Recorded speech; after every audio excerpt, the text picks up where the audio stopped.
Au TEP, mes sœurs et frères. Cette vidéo, c'est juste pour vous dire que, contrairement à ce que pensent certains, des autorités qui gouvernent notre cher pays, le Cameroun, ce ne sont pas que des diables. Vous savez, la diablerie est une seconde nature. Mais ce sont des personnes qui non seulement sont des diables avérés, mais qui sont atteints du syndrome sophisto-diabolique, c'est-à-dire que double. Ça veut dire quoi, mes frères et sœurs? Vous savez, un sophiste, c'est psychique. Ça se passe dans les neurones, dans le cerveau. Ce sont des gens qui ne croient pas en ce qu'ils font et qui croient en ce qu'ils font. Je répète, ce sont des gens qui ne croient pas en ce qu'ils font, mais qui croient en ce qu'ils font. Je vais vous expliquer autrement. Les sophistes diaboliques, tous ceux qui gouvernent notre cher pays depuis 45 ans, ce sont des gens, ils disent par exemple que, voilà, il n'est pas bon de tuer quelqu'un. Parce que c'est interdit par la loi. Parce que moralement, ce n'est pas bon de tuer quelqu'un. Et après, pour montrer l'exemple, ils prennent leur pistolet et ils tuent quelqu'un devant vous et disent, voilà ce qu'il ne faut pas faire. Vous comprenez ça? Donc ils ne sont pas que diables, ceux qui gouvernent notre cher pays. Ils sont plus que ça. Ils sont atteints partout. Parce que ce n'est pas normal. C'est-à-dire même les insectes réfléchissent mieux. Mes frères et sœurs, vous avez compris donc ce que représente le sophisto-diabolique camerounais. Un exemple pour illustrer ce que je vous dis. Il n'y a même pas 2 semaines, ces sophisto-diaboliques-là nous disent que le professeur Maurice Kamto fait son bruit à Paris. Il est incapable de fédérer ici au Cameroun. Et ils oublient instantanément que c'est le même Maurice Kamto qui a fédéré le plus de foule dans toute l'histoire de notre pays. Il n'y a même pas 3-4 ans. Ils oublient, c'est ça les sophistes. Ils disent que maintenant, ce qu'il fait à Paris, là, il ne peut pas le faire au Cameroun parce que personne ne va le suivre. Dixit, les sophistos diaboliques. Ils disent, viens faire ça au Cameroun. Le génie, il les écoute. Je vous ai dit que Maurice Kamto, c'est un génie. Vous allez voir dans 3 mois, non? Vous allez voir la magie au Cameroun.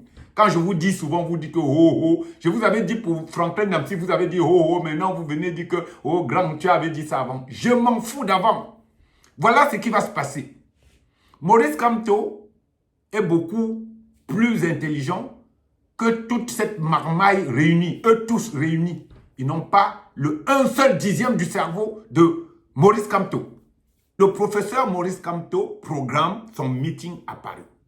Il arrive à Place de la République. Bam, bam, 9-10 000 personnes. Mes frères et sœurs, 10 000 personnes, 9 000 personnes, ce n'est pas de la tacte. Ici, en France, où je suis. Ce n'est pas de la tacte. C'est-à-dire qu'à la Place de la République, réunit 10 000 personnes et organiser un meeting comme celui du MRC. En cela, je peux dire, j'applaudis les membres du MRC. Même si jamais j'ai quelque chose à dire par rapport à certaines personnes qui ont organisé leur litchi pour les prisonniers politiques, je réserve ça après octobre. Là, je reviendrai là-dessus. Mais force est de reconnaître que le MRC a cartonné à la Place de la République. Voilà, je suis un témoin oculaire des manifestations, puisque moi-même je suis accrédité à toutes les grandes manifestations de Paris. Voilà, j'ai des accréditations. Voilà, donc je peux vous dire qu'à la Place de la République, il y avait 9 à 10 000 personnes. C'est énorme. Pour exemple, la plus grande place de Paris, c'est la place de la Concorde. Sans jauge, ça fait 30 000 personnes. La deuxième plus grande place, c'est la place Charles de Gaulle Étoile. Et la place de la République, c'est entre 18 et 20 000 personnes. Sans jauge, c'est-à-dire on exclut les rues apparentes, rue Mélo, rue de la République, avenue de la République, tout ça, on exclut. Quand on organise un grand meeting ou une grande marche à Paris et qu'il y a une jauge, c'est-à-dire tout, ça peut aller loin. Ça peut aller dans les 100 000 personnes. Mais on tient compte de la manifestation, des rues et tout ça. Tout le monde est partout. Voici ce qui s'est passé. Le MRC a cartonné. Comme d'habitude, je vous ai toujours dit, les Camerounais savent organiser. Organiser, ils savent le faire. Organiser un événement, ils savent le faire. Ils savent le faire. Ah oui, ils savent organiser. Et les femmes camerounaises sont des champions du monde pour faire les tables, organiser, améliorer. C'est-à-dire que pour décorer l'espace, elles sont champions pour ça. Donc, le meeting de Paris est un succès. Un succès. Au début, j'ai eu peur.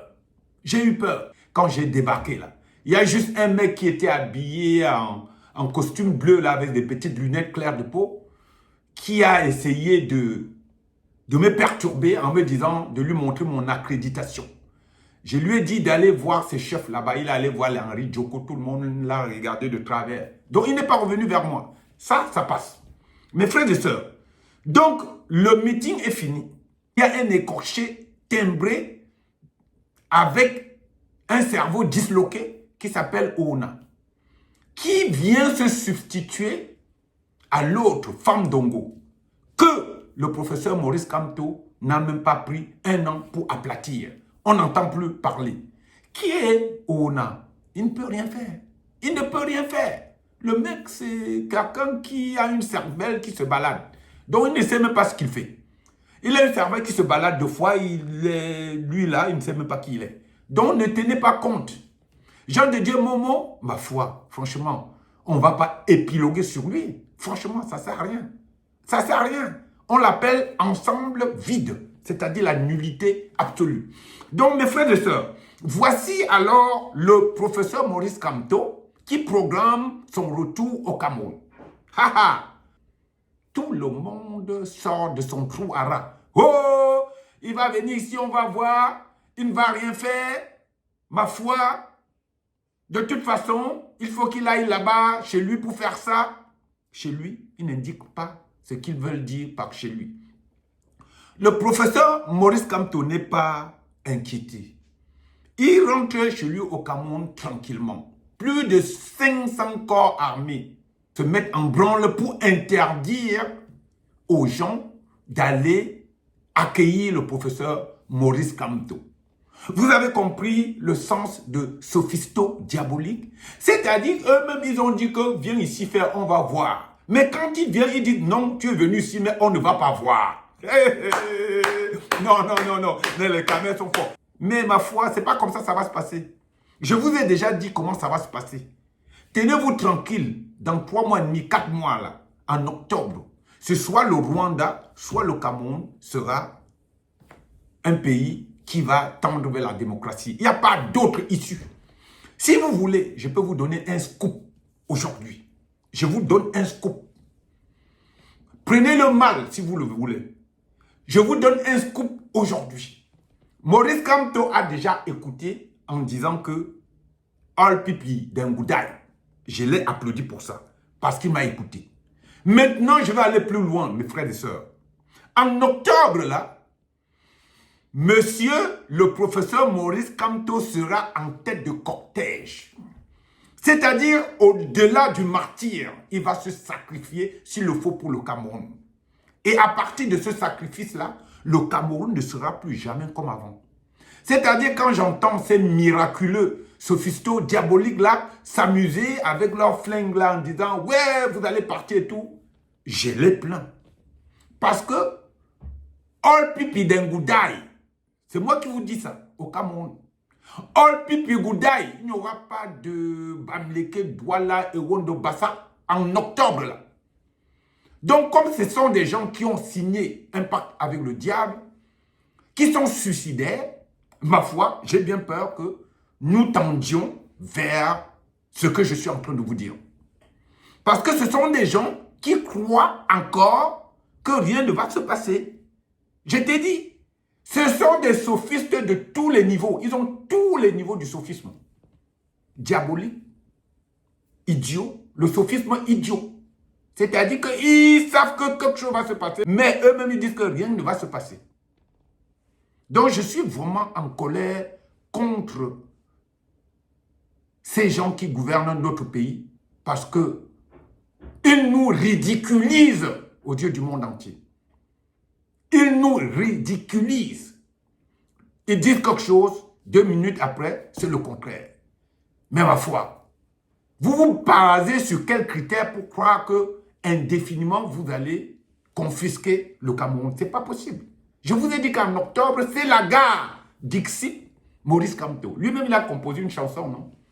Cameroun 2025, changement. Cameroun 2025, changement. Changement, changement. Cameroun 2025, changement. Octobre 2025, changement. Changement, changement. Vous avez déjà vu le professeur Maurice Kamto chanter? Il est devenu un MC. Il a composé une musique. Tout n'y est pas, mais il vous a composé sa musique. Ce sont ses droits d'auteur, les gars. C'est-à-dire, si cette chanson cartonne, les droits appartiendront au professeur Maurice Kamto. Cameroun 2025, changement. Octobre 2025, changement, changement, changement. Voilà, voilà, c'est comme ça. C'est la gare, les gars. C'est la gare, il n'y a pas autre chose. Vous pouvez monter, bondir, jouer, faire des hypothèses, tout ça, chipoter, papoter, miroiter, dispoter, contrebiter. Il n'y a rien à faire. Il n'y a rien à faire. Vous allez comprendre pourquoi on dit que le Cameroun est un pays pourri en octobre. Et que ceux qui se contentent en disant que Kamto ne sera jamais président au Cameroun, mais ma foi, on verra qui sera président donc en octobre. On verra qui sera président en octobre. On verra si Paul Biya sera président en octobre ou son fils. Ou quelques personnes du RDPC. Jamais plus. Ce ne sera plus jamais possible au Cameroun. Voilà. C'est pour vous dire que nous sommes sur cette terre, chacun a son chemin de vie. Et tous, nous sommes sur cette terre, un jour nous mourrons. Donc il y aura des sacrifices au Cameroun pour le peuple camerounais. Parce que je vous avais dit que le professeur Maurice Kamto, c'était un génie. Et tout le monde est confondu à cela même. Vous comprenez pourquoi je vous ai dit que c'était un génie. Il ne faut pas mélanger les torchons et les patates. Vous avez vu Ngana, il a essayé sa part, il est parti. Niamsi, il a essayé sa part, il est parti. Ce ne sont que des professeurs. C'est 2 professeurs. C'est-à-dire que j'aurais pu être 2 fois plus professeur que si j'avais choisi la voie du professorat. Ce ne sont que des professeurs. Combien de professeurs il y a sur cette terre? Il y a 1 milliard de professeurs. Vous croyez que les génies se ramassent à Ndokoti ou à Newbel? Ce sont des gens qui ont des vies antérieures, qui ont confondu plusieurs vies antérieures. Ils sont venus ici pour nous faire évoluer. C'est pour ça qu'on parle de l'évolution. Donc, vous voyez, tous passent à côté. Les Ndoki, les avocats, les Ekoka, tout le monde passe. Il vous regarde faire. Il attend octobre. Ne vous en faites pas. Il n'a pas oublié ce que ces gens-là ont fait pour les prisonniers politiques. Sauf qu'à un moment donné, il y a une priorité. Et je crois que le professeur Maurice Kamto tient compte de ces priorités-là pour le peuple camerounais quand il parle d'ontologie. Dixit le professeur Maurice Kamto. Donc il n'est pas là pour rigoler. Que du coup, au Cameroun en octobre, c'est la gare.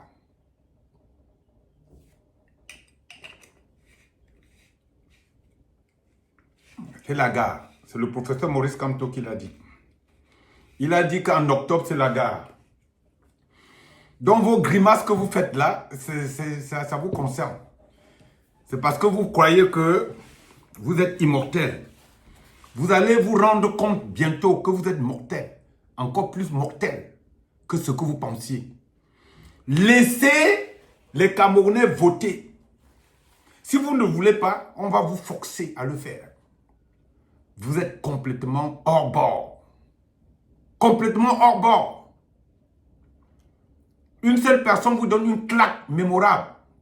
En passant, laissez Esamahoha tranquille. Ça fait plus de 40 ans que vous le prenez, vous mettez en prison. Il sort, il est plus beau que vous. Il sort, il est toujours plus beau. mieux portant que vous. Non seulement vous êtes lâche, mais franchement, vous faites pitié. Boko Haram vous a dépassé.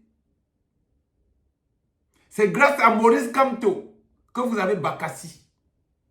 Et bien que vous tuez nos frères et sœurs dans le Nozo, ils vous dépassent. Vous êtes une bande de lâches.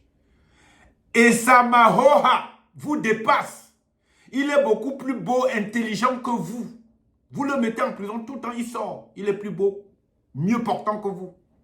Vous êtes là, avec vos flingues là. Oh, sortez. Oh, vous allez faire ça. Vous n'allez rien faire. Vous n'allez rien faire. Et Samahoha n'a rien à voir dans vos géoles. Lâchez le gars. C'est un nationaliste. Il aime son peuple. Il aime le peuple camerounais. Sinon, il serait parti du Cameroun depuis longtemps. Il aime le peuple camerounais. Et il vous dépasse. Il vous dépasse. Comment vous pouvez vous entêter sur quelqu'un qui n'a jamais commis une iniquité? Aucune de sa vie. Il est juste là pour défendre son peuple, ses frères et sœurs. Aucune bagarre. Aucune escroquerie. Aucun meurtre. Aucune insulte à votre égard. Et chaque fois vous le prenez, vous mettez en prison. Vous trouvez que c'est normal? Quand je vous dis que vous êtes des sophistes diaboliques, vous vous enchaînez sur quelqu'un, mais je ne comprends pas. Mais qu'est-ce que Essama vous a fait en réalité? Il vous met à découvert, comme disait Fela Anikula Pokuti, Demgosho, Demsef, Cléa, Demgosho, Demsef, un seul homme. Mais vous êtes pathétique, quoi. Mais vous êtes pathétique. Et désormais, non seulement vous ridiculisez notre pays aux yeux du monde, mais vous êtes un peuple ridicule. Je parle de ce lot-là, diabolique-là. Vous êtes un peuple ridicule. Le lot sophisto-diabolique. Vous êtes ridicule. On vous a ridiculisé. Vous ne savez plus quoi faire. Et vous tournez en rond. On vous connaît nulle part. Nulle part. Votre force, c'est sur vos piètres radios bizarres là, au Cameroun, pour dire que la loi, vous connaissez la loi plus que Maurice Kamto, que lui n'a rien fait, qu'il n'a même pas le niveau de licence. Et que la loi là, c'est vous qui la maîtrisez. Et personne ne vous connaît, même pas au Gabon, on ne vous connaît pas. Et vous parlez de quelqu'un qui est reconnu au niveau international. Et quand je vous dis que vous avez un poids chiche dans la tête, vous êtes là, vous dites que ouais, nous avons des diplômes. Diplômes d'aliénés, oui. Regarde-moi leur tête. On dirait une bande d'écrevistes pakistanais. Aux têtes, mes frères et sœurs, c'était Black Jack le Groove.